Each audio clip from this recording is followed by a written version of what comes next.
Hey there, beautiful people. So, we're out on a little RV trip, and I got to thinking, as I normally do, uh, and kind of just thinking about the new year and what people are looking for and changes they're looking to make. And I decided to write some things down since we've stopped off to play at a playground for a little bit. So, with the new year in full flow, everybody's trying to, like I said, make a change, whether it's nutritionally, fitness wise, uh, getting more done, spending more time with the kids, whatever it might be. Everybody's trying to make a change at this point. And um, the biggest question that I've been asked since the start of the year uh, is about diet and nutrition. And I'm not a big fan of the word diet because I feel like, in my experience, what I've seen over the years is it sets you up for failure. Because for me, the word diet historically is more about short-term goals and not about setting up good nutritional habits for the rest of your life. And that's basically what it's coming down to. It's about setting those good nutritional habits so you don't get into a situation where you're doing the same thing year after year. You lose those 15 pounds and then you gain back 20, and then you just start that cycle all over again. So that's something I want to make sure you avoid, and that's some of the information that I'm trying to share with you today. So keep listening so you can learn some stuff here. So I always have, hey bud. So I always have people asking, should I do the keto diet? Should I do paleo? Should I do low carb? Should I do Weight Watchers? And no matter what diet you or way of eating you're attempting to accomplish your goals with, the answer is yes. You use them. Now, the big question you need to ask yourself when you're setting yourself up for one of these ways of eating or types of eating styles is this something that I might do for the rest of my life? Is this something that I can see myself doing in the long term? So don't pick a diet just to do a diet to lose that quick 5, 10, 15 pounds, whatever it might be. The great thing about that I love that people are asking this question is the fact that you've noticed you need to make a change. What you're currently doing is not working. So you've noticed you need to make a change, which is half the battle right there. So it's definitely a good start. So the question is, where do I go from here? So here's how I look at it. Everybody's an expert when it comes to this. And rightly so, because they're people that want to give you advice on it have obviously done something that's worked for them. Now, that's the big part right there, is at the end I said for them. Now, just because it worked for them doesn't mean it's going to work for you. Now, by all means, you can give it a go and see what happens, but it worked for them for a reason. And the reason it worked for them is because of their body type and their budget and their motivation and their time and their all these other different things that come into all these different factors. And you most likely have different goals. You have a different body type. You have a different budget. You have different motivation. So you need to find out what works for you. That's the huge part about it.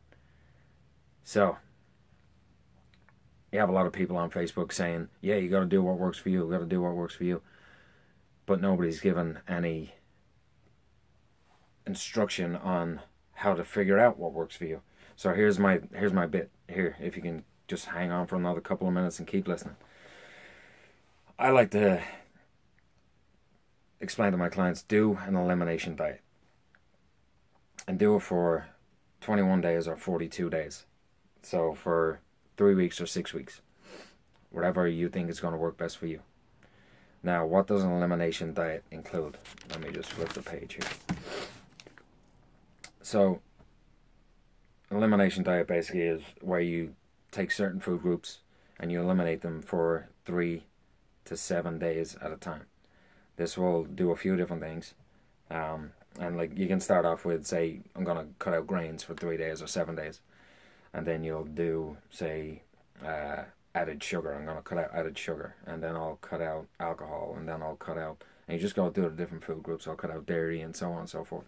And if you want more information on this, just shoot me a message and I'll send it on. I'll give you a little plan on how to execute it all, and I'll give you recipes, and I'll give you a shopping list, the whole gambit. But the reason for doing this is there's basically 5 different reasons that I would have people do an elimination diet. And this isn't a long-term thing. This is something that's going to set you up so you figure out how to do a long-term diet. So number 1 reason for doing an elimination diet is it's going to, 1, increase your awareness. And this is basically any diet that you decide you're going to set yourself up with. But this, for me, this is the best way to do it.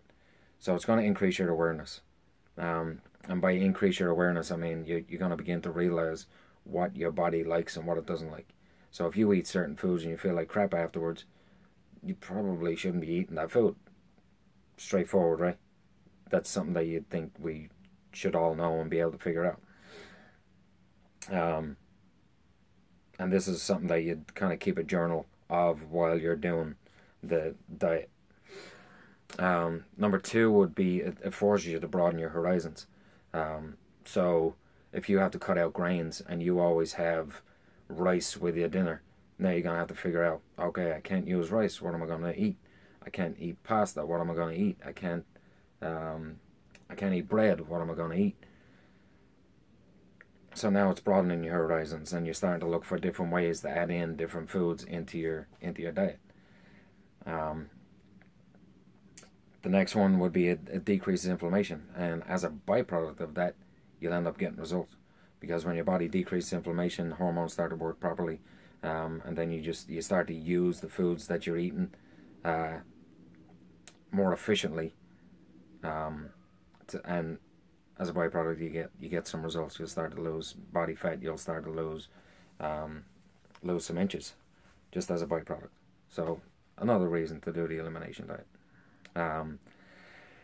Then number 4 would be it starts this knock-on effect. It starts like a domino effect, to where you because you're cutting out certain foods, now you have to start thinking ahead. Excuse me. You have to start planning. So now you're thinking, all right, I have to plan what I'm going to eat for these next 3 days, since I can't have grains, or since I can't have booze, or I can't have dairy products, whatever it might be. Now you have to start planning, which is an essential part of how you're going to eat. If you don't plan, the usual one, you know, everybody's heard it, you fail to plan, you plan to fail. With that knock-on effect, then you also have exercise. You start to exercise a little bit more because you're focused on your food. You have more energy, those types of things. So that's number 4. And then the last one would be you start to get rid of some of the nutritional deficiencies that we typically have. So because you're eliminating certain foods, now you're finding more nutrient dense foods instead of calorie dense foods. And by taking in more nutrient dense foods, then we start to eliminate deficiencies, and then as a byproduct of that, you end up with more energy. You sleep better. Your performance when you're with your exercise becomes better, and when you do things well and you do them properly and you start to get results, then your self-confidence, your self-efficacy goes up, and you want to continue and keep going with what you've been doing. So those are 5 benefits that I see from an elimination diet, from getting rid of certain foods to figure out what works best for you. And then you can set up a plan based off that, of what foods your body tells you need to eat. And you basically can start to implement those foods consistently and with care, and get the results that you want. So that's it. That's all I got for you. That's how you set up your nutritional future. That's how you're going to get the results you're looking for and maintain the results that you're looking for. You don't want it to be just one of these, I'll do it for 2 weeks and see what happens. And I know you might be looking at me saying, hypocrite, you fasted for 7 days. That was for completely different reasons. That wasn't a lifestyle thing I was trying to do. It wasn't trying to kickstart any fat loss. It wasn't any of those types of things. That was for completely different reasons. If you want to make nutritional changes, for me, what I've found, this is the best way to do it. I've done it with a bunch of clients over the years, and it's worked for them too. But the thing is, you need to, once you've figured all these things out, by eliminating these certain foods and taking notes and figuring out, are these foods, does my body agree with these foods, does my body not agree with these foods? Once you figure that out, then is when you really plan for the future of how you eat, and not this diet that everybody wants to do because it's the new year. So that's it. I hope that helps. And again, if you want help with regard to what foods you want to cut out, how often or how long you want to cut them out for, and then how to reintroduce them, if you want some recipes, if you want a shopping list in order to get through the 3 weeks or the 6 weeks, 6 week plan, message me and we'll make some magic happen. Alright, thank you.